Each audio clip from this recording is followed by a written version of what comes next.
ஆயுத எழுத்து நீட்சிக்கு வரவேற்கின்றோம். உள்ளாட்சி அமைப்புகளுக்கு மூடு விழா நடத்த திட்டமிட்டிருக்கிறது மத்திய அரசாங்கம் என்று திராவிட முன்னேற்ற கழகத்துடைய தலைவர் குற்றம் சாட்டியிருக்கிறார். அவர் மட்டுமல்ல, இந்த கருத்தை பாட்டாளி மக்கள் கட்சியுடைய நிறுவனர் வெளிப்படுத்தியிருக்கிறார். பஞ்சாயத்து ராஜ் துறையுடைய அமைச்சராக இருந்த முன்னாள் மத்திய அமைச்சர் காங்கிரஸ் கட்சியுடைய மூத்த தலைவர் திரு மணிசங்கரையர் அவர்களும் இது போன்ற கருத்தை வெளிப்படுத்தியிருக்கிறார். இந்த அரசானது மோடி அரசு பஞ்சாயத்து ராஜ் திட்டத்தை பலகீனப்படுத்த பல்வேறு முயற்சிகளை எடுத்து வருகிறது என்று குற்றம் சாட்டப்படுகிறது. அதற்கான காரணமாக அவர்கள் முன்வைப்பது அதற்கான நிதி ஒதுக்கீடு, மத்திய நிதி ஒதுக்கீடு அப்படிங்கிறது மிக பெரும் அளவுக்கு குறைந்திருக்கிறது. ஒரு 7000 கோடியிலிருந்து 96 கோடியா அதை குறைச்சிருக்கிறாங்க. இது போன்ற காரணங்கள் சுட்டி காட்டப்படுகிறது. இந்த துறையே மூட திட்டமிட்டிருக்கிறார்கள். அது வேற ஒரு துறையோடு ஒரு டிபார்ட்மெண்டாக நடத்துவதற்கு திட்டம் போட்டிருக்கிறார்கள். ஒரு உள்ளாட்சி அமைப்புகள் அப்படிங்கிறது ஒரு டெமோக்ரஸியோட வேர், அதாவது ஒரு ஜனநாயகத்துடைய வேறாக நாம் பார்க்கக்கூடியது. இதை பலகீனப்படுத்தலாமான்னு கேள்வி எழுப்பியிருக்கிறாங்க. அப்படி ஒன்றும் திட்டமெல்லாம் இல்லை. இது வந்து பலப்படுத்துறதுக்கு தான் நாங்கள் நடவடிக்கை எடுத்திருக்கின்றோம். நிர்வாக மாற்றங்கள் தான் தவறாக புரிந்து கொள்ளப்படுகிறது விளக்கம் அரசு தரப்புல கொடுக்கப்படுகிறது. இது நிர்வாக எளிமையா, முடிவின் துவக்கமா என்ற தலைப்பில் வாதிக்க இருக்கின்றோம். இந்த நிகழ்ச்சியில் நம்முடைய பாரதிய ஜனதாவுடைய செய்தி தொடர்பாளர் திரு நாராயணன் அவர்கள் இணைகிறார். மற்றும் காங்கிரஸ் கட்சியுடைய செய்தி தொடர்பாளர் மற்றும் பஞ்சாயத்து ராஜ் அமைச்சகத்துடைய ஆலோசகராக இருந்த திரு அமெரிக்க நாராயணன் அவர்களும் இன்னும் சற்று நேரத்தில் நம்முடைய இணையிருக்கிறார்கள். முதல் கேள்வி திரு நாராயணன் அவர்கள் தான், பாஜகவுடைய திரு நாராயணன் அவர்களுக்கு தான். இதுல ஒரு பிரைம் அக்யூசேஷன் குற்றச்சாட்டு என்னன்னா, பிரைம் அக்யூசேஷன் என்னன்னா, இது ஒரு அமைச்சகமாக செயல்பட்டு வருகிறது. இது ஒரு தேர்ட் டயர் கவர்மெண்ட், ஒரு கிராஸ் ரூட் டெமோக்ரஸியை வலுப்படுத்துறதுக்கான ஒரு அமைப்பாக நாம் பார்க்கக்கூடிய ஒரு விஷயம்.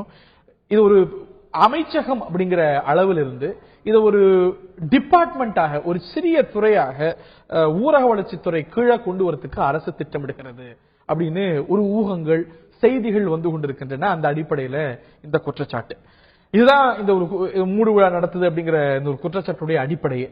நீங்க நிச்சயமா துறை சார்ந்தவங்கள்ட்ட பேசியிருப்பீங்க, கட்சி தலைமையில பேசியிருப்பீங்க. இந்த அச்சத்துக்கு, இந்த சந்தேகத்துக்கு அவசியமே இல்லை. அப்படி துறையெல்லாம் இது ஒரு அமைச்சகங்கிற அந்தஸ்தெல்லாம் இழக்காதுன்னு உங்களால உத்தரவாதமா கொடுக்க முடியுமா? மகாத்மா காந்தி அவர்கள் கண்ட கனவினுடைய மிகப்பெரிய அந்த அதிகார பகிர்தல், அதே மாதிரி அதிகார பரவல், இதை நரேந்திர தாமோதர் தாஸ் மோடி அவர்கள் முதலமைச்சராக குஜராத்திலே இருந்த பொழுது ஆகஸ்ட் மாதம் என்று நினைக்கிறேன் 2013ஆம் ஆண்டு ஒரு மிக சிறப்பானது ஒரு உரையை இந்த கிராம பஞ்சாயத்துக்கள் அந்த தினத்தை, பஞ்சாயத்து ராஜ் தினத்தன்று சிறப்பாக உரையாற்றியிருந்தார். இதுல சமீபத்தில் நடந்த தினத்திலேயும் மோடி இதே போன்ற ஒரு கருத்தை பேசியிருந்தார். நான் முதல்வர்னு ஏன் சொன்னது காரணம் இருக்குது. ஒரு மாநில முதல்வராக அந்த மாநிலத்தில் இருக்கக்கூடிய உள்ளாட்சி அமைப்புகளுக்கு எப்படியெல்லாம் அதிகார பகிர்வு நடந்தது என்பதற்கு ஒரு மிக சிறந்த உதாரணமாக இன்றைக்கும் குஜராத் தான் இருந்து கொண்டிருக்கிறது. இதுல ராஜீவ்காந்தி அவர்கள் கண்ட கனவை நனவாக்குவதற்காக மரியாதைக்குரிய முன்னாள் அமைச்சர் மணிசங்கரையர் மிக சிறப்பான ஒரு நல்ல விஷயங்களை முன்னெடுத்ததை யாரும் மறுக்க முடியாது. ஆனாலும் கூட அவர் எந்த இலக்கை வைத்து அந்த அமைச்சரவையை 10 வருடங்கள், அந்த ஒரு டிகேடு கூட சொல்லலாம், செஞ்சாங்களோ அந்த நோக்கம் நிறைவேறவில்லை. ஏனென்று சொன்னால் நேரடியாக அதிக அளவிலான நிதி கிராமங்களுக்கு போய் சேரவில்லை, கிராமங்கள் எம்பவர் ஆகவில்லை, பலப்படுத்தப்படவில்லை என்பதுதான் உண்மை. இதுல ஸ்டாட்டிஸ்டிக்ஸே தெளிவா சொல்லுது. இன்னும் நிறைய தூரம் போக வேண்டியிருக்கிறது, அது அவரும் கூட சொல்லக்கூடிய விஷயம். ஆனா அதற்கான தீர்வு இது ஒரு மத்திய இதுக்கு ஒரு கேபினெட் அமைச்சர் வைத்துக்கொண்டு இதற்கு ஒரு பிரத்யேகமாக ஒரு அமைச்சு இருப்பதா இல்லன்னா அதை அந்த அமைச்சே வேண்டாம், இது ஒரு துறையா, ஒரு டிபார்ட்மெண்டாக நம்ம வேற ஒரு அமைச்சுக்கு கீழே கொண்டு வருதுங்கிறது ரொம்ப ஈஸியா சொல்லணும்னா, எப்படி ஒரு துறையை அல்லது ஒரு விஷயத்தை அணுக வேண்டும் என்பதிலே மாறுபட்ட கருத்துக்கள் இருக்கலாம். காங்கிரஸ் அது ஒரு அமைச்சகமா செய்யணும்னு நினைச்சாங்க. நாம அதை மரியாதைக்குரிய வெங்கையா நாயுடு அவர்கள் மிக சிறப்பானது ஒரு கட்டுரையை ஏப்ரல் மாதத்தில் எழுதியிருக்கிறார். மிக தெளிவா சொல்லியிருக்கிறோம். அதாவது இவங்க இன்று ஒரு புரிதல் இல்லாமலேயோ அல்லது உள்ளாட்சி தேர்தல்கள் வருகிறது என்கின்ற காரணத்தினாலோ திராவிட முன்னேற்ற கழக தலைவர் அவர்களும் பாமகவினுடைய நிறுவனர் ராமதாஸ் அவர்களும் புரிதல் இல்லாத நான் சொல்ல மாட்டேன் என்று சொன்னால் மூத்த தலைவர்கள் வேண்டுமென்றே இந்த உள்ளாட்சி தேர்தலில் சொன்ன விஷயம். இதுல 14வது நிதி ஆணையத்தின்படி 2,292 கோடி நிதி பகிர்மானம் வேற விஷயம். நீங்க சொல்றது வேற விஷயம். 60 ஆண்டுகள்ல கிராமங்களுக்கு பிஜேபி அரசாங்கம் கொடுத்திருக்கிற தொகை தான் 3 மடங்கு அதிகமாக. நிதி பகிர்மானத்துக்கு வரேன், அது உண்மையாங்கிற கேள்வி இருக்கு. நீங்க என்ன சொல்றீங்க, அவங்கள பொறுத்த வரைக்கும் அமைச்சகமா வச்சுக்கலாம் நினைக்கலாம், நாங்க வேற ஒரு நடைமுறை எடுக்கிறாங்க. ஒரு விஷயம் வலுப்பெறணும் அப்படின்னா அதற்கு ஒரு மத்திய அமைச்சகம் வேணுங்கிறதுல நீங்க எவ்வளவு முறை நிலைப்பாடு எடுக்கிறீங்க? மீனவர் விவகாரத்துக்கு ஒரு அமைச்சகம் வேணும், ஒரு துறையா இருக்கு, வேற ஒரு துறையின் கீழே அதுல ஒரு தனி கவனம் இல்லைங்கிற காரணத்தினால தான் அது ஒரு அமைச்சகமா உருவாக்குறீங்க. அது போல இது வலுப்படுத்தணும்னா இந்த அமைச்சகத்தை வலுப்படுத்தணுமா, இல்ல வேண்டாம் இது வந்து ஒரு துறையா வச்சுப்போம், ஒரு டிபார்ட்மெண்டா வேற ஒரு துறை கூட வச்சுப்போங்க? சரி, இது நேரடியாக கிராமங்களுக்கு செல்ல வேண்டிய விஷயம். இதுல அரசியல் என்பது வேறு. இதுல மணிசங்கரையர் சொன்ன ஒரு பாதியை தான் நீங்க சொன்னீங்க, அதாவது இரண்டாவது பாதியை தான் சொன்னீங்க. மணிசங்கரையர் என்ன சொல்லிருக்கிறாருன்னா,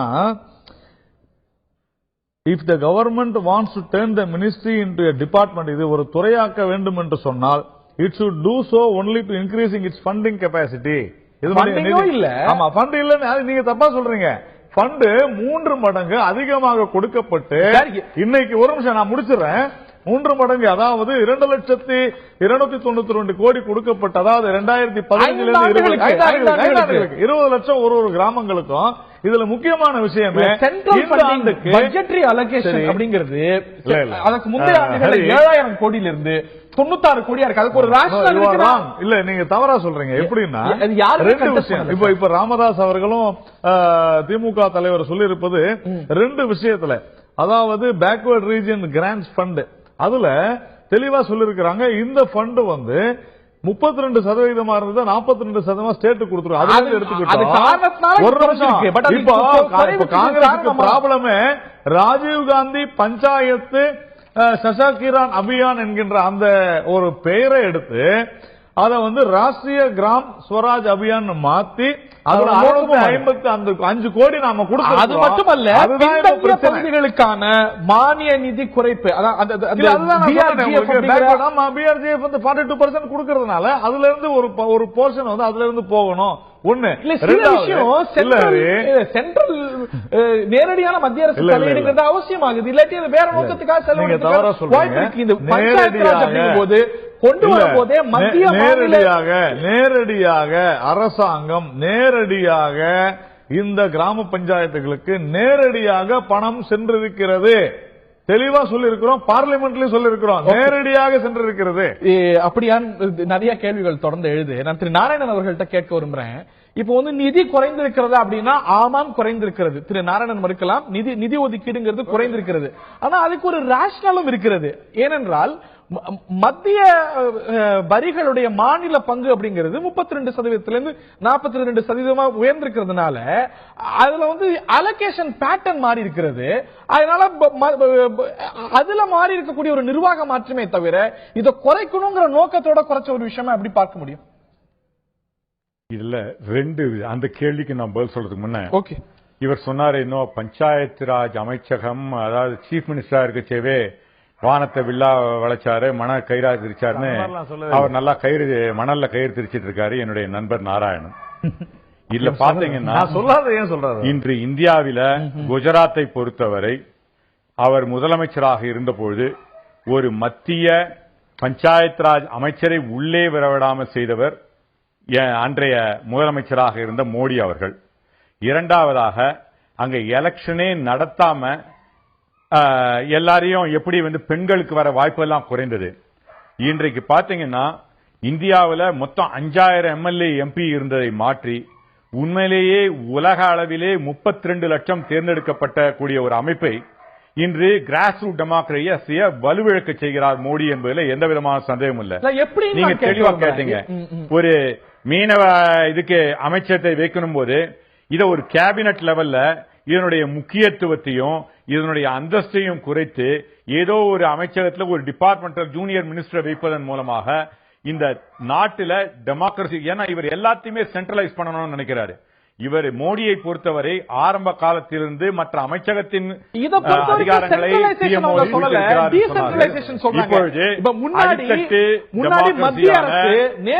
கிராம பஞ்சாயத்துடைய அதிகாரங்களையும் அவர் எடுத்துக்கொள்ள பார்க்கிறார் என்பது தெள்ள தெளிவானது. நீங்க கேட்ட இப்ப பைனான்ஸ் இதை பத்தி வருவோம். அவர் சொல்வது வேறு முறையில் செல்வது என்பதில்லை. ஒருமுகப்படுத்தப்பட்டு செல்லும்போது கிராமத்துல 10 டிபார்ட்மெண்ட்ல இருந்து பணம் வந்து சேரச்சு. முக்கியமா இந்த பேக்வர்ட் ரீஜன் கிராண்ட் ஃபண்ட பத்தி எடுத்துக்குவோம். இந்த பேக்வர்ட் ரீஜன் கிராண்ட் ஃபண்ட பத்தி தெளிவாக புரிந்து கொண்டுதான் பேசுகிறாரா எனது நண்பர் நாராயணன் என்பது புரியவில்லை.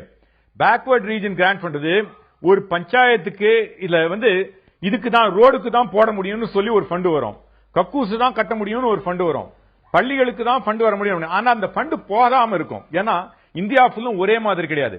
ஒவ்வொரு டெல்லியில இருக்கவங்களுக்கு ஒரு தும்பக்கு கிராமத்துல ஒரு வாழப்பட்டுன்ற கிராமத்துல இருக்க இது என்ன நடக்கணும்னு தெரியாது, அங்க இருக்கவங்களுக்கு தான் தெரியும். அப்ப அந்த backward region grant fund called bridge fund. ஒரு ஸ்கூல்ல ஒரு 3 பக்கம் கட்டட செவுறு எழுப்பப்போ 4வது பக்கம் செவுறு எழுப்பதுக்கு பணம் கொடுத்துருக்க மாட்டாங்க. இதை வைத்துக் கொண்டு செய்ய முடியும். கிராமத்துல இருக்கவங்களுக்கு கிராமத்துல என்ன தேவைன்னு தெரியுமா? இல்ல டெல்லியில இருக்கவங்களுக்கு தெரியுமா? மாநிலங்கள்ட்ட விட்டுறலாம். அந்த நிதி ஒதுக்கீடு இந்த துறையில தலித் விஷயத்துல குறைஞ்சிருக்கு, அதுல குறைஞ்சிருக்கு, எல்லா பல இனங்கள்ல குறைஞ்சிருக்கு. ஆனா அதே வேளையில மத்திய வரிகளுடைய மாநில பங்கு 2014-15 3.48 லட்சம் கோடி, 2015-16 லட்சம் கோடி நிதி மாநிலங்களுக்கு கொடுக்கப்பட்டிருக்கு. இல்ல ஒரே ஒரு நிமிடம், இந்தியாவில் ஒரு நிமிடம் நீ கேட்டது நேரடியா பதில் சொல்றேன்.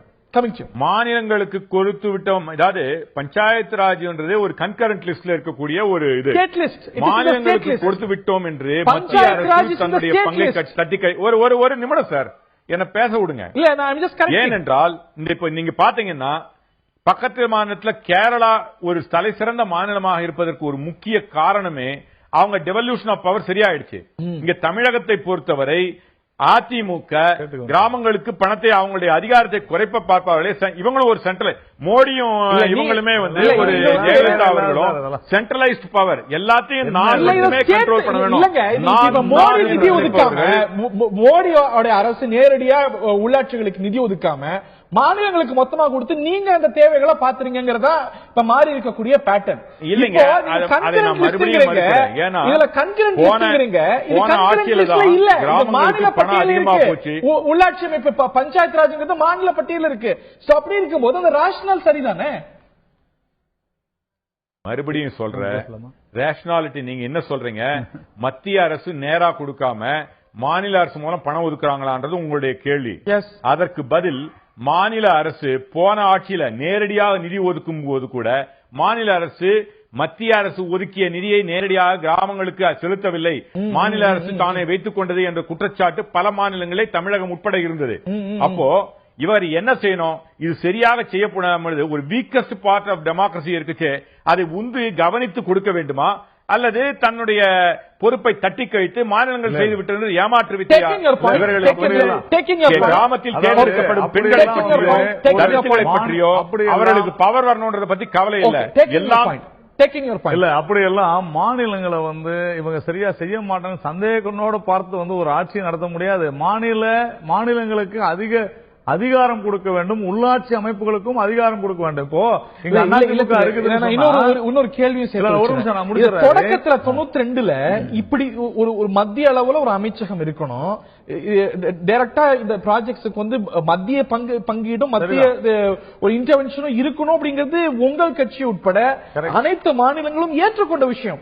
அதை திடுதுப்புன்னு மாற்றத்துக்கான அவசியம் என்னன்னா தொழில்நுட்பம் தான். இன்னைக்கு தொழில்நுட்பம் நல்லா இருக்கிறதுனால நேரடியா சரியா சில விஷயங்களை நல்லா செய்ய முடியும். அன்னைக்கு அது செய்ய முடியாது, இன்னைக்கு முடியும். எவ்வளவு விஷயத்துல டைரக்ட் பெனிஃபிட் ட்ரான்ஸ்ஃபர்ல நேரடியா மக்களை இத மட்டும் மாநில நேரடியா போகுதுங்க, கலெக்டரேட் நேரடியா போகும். நேரடியாக தான் நான் சொன்னேன், நேரடியாக அந்த உள்ளாட்சி அமைப்புகளுக்கு செல்கிறது. தவிர நான் சொல்றது ஸ்வாகத் ஆன்லைன் புரோகிராம் சொன்னாரு நம்ம அமெரிக்க நாராயணன். இந்த ஐக்கிய நாடுகளால் பாராட்டப்பட்ட ஒரு மிகப்பெரிய விஷயம் இந்த உள்ளாட்சி அமைப்புகளுக்கு ஸ்வாகத் ஆன்லைன் மூலமா செஞ்சது உலக அளவுல பிரபலமாச்சுன்றத நண்பர் நாராயணனுக்கு சொல்லிக்கிறேன். அவருக்கு மோடி பிடிக்காத இருக்கலாம், உலக அளவுல பிரபலமாச்சு நீங்க மட்டும் சொல்றீங்க, அதெல்லாம் வேற. நீங்களே உலகம் இல்ல, நல்லா புரிஞ்சுங்க. உலகம்ங்கிறது மற்றவர்கள், மணிசங்கரையரை பாராட்டி இது நல்லபடியா செஞ்சாங்கன்னு நான் சொன்னேன். ஆனா அந்த ஒரு பெருந்தன்மை நாராயணனுக்கு அவரும்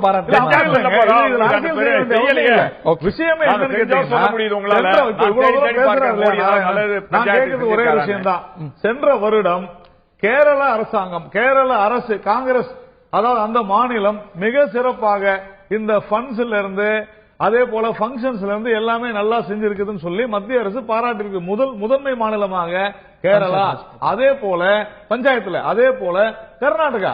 சரி, எதுக்காக சொல்ல வரேன்னா அந்த அளவிற்கு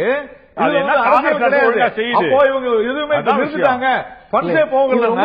அப்ப கர்நாடகாவும் கேரளாவும் காங்கிரஸ் ஆண்ட அரசுகள் இன்றைக்கும் ஆண்டு இன்னும் சொல்றாங்க. ஏதோ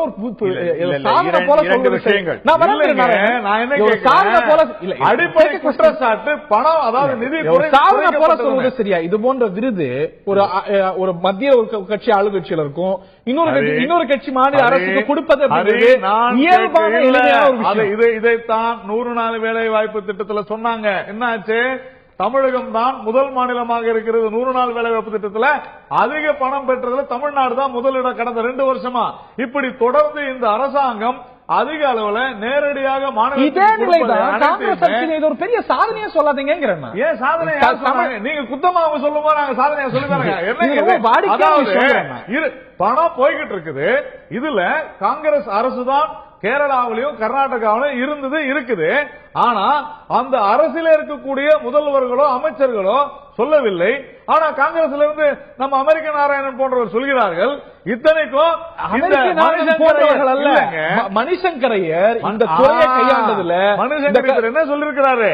நீங்க ரெண்டாவது அவர் கடைசியான வரியை தான் சொன்னீங்க, முதல் வரி. அவர் இன்னொரு வரியை சொன்னீங்களா? இது வந்து வெவ்வேறு துறைகள் சம்பந்தப்பட்ட விஷயம், வெவ்வேறு துறைகள் சம்பந்தப்பட்ட விஷயம். ஏதோ ரூரல் டெவலப்மென்ட் கொண்டு வந்து எல்லாமே பணியை சுருக்குவதா சொல்றீங்க. சானிடேஷன், வாட்டர் எல்லாம் எல்லா அரசும் ஒன்னாதானே இருக்கு. அப்படி இருக்கு, ரூரல் டெவலப்மெண்ட்ல தான் வருது எல்லாமே. ஸ்வச் பாரத் ஒரு துறையில வரும், இன்னொன்னு வந்து பெண்களுக்கானது ஒரு கல்வி ஒரு துறையில வரும். இதற்கெல்லாம் ஒரே துறையில தான் இந்த அமைச்சகம் செயல்பட்டு கொண்டிருக்கிறது. அது ஒரே அமைச்சகத்துல தான் எல்லா அமைச்சகம் அப்படிங்கிற அந்தஸ்தை ஏன் இழக்கும்? இல்லங்க, அதுதாங்க நீங்க சொல்றபடிதான் நாங்க செய்யணும்ன்ற அவசியம் இல்ல. நான் சொல்றது அப்படி இல்ல சார், அப்படி இல்ல. இல்லங்க, நான் என்ன கேட்கிறேன், காங்கிரஸ் இருந்ததோட இன்னைக்கு அமைச்சர்கள் கம்மி, குறைவு பிஜேபி அரசாங்கத்துல. அதே போல அமைச்சகங்களும் குறைவுதான். ஏன்னா நாங்க அமைச்சர்களுக்கு சரியா கையாளுவதற்கு அமைச்சக தனியா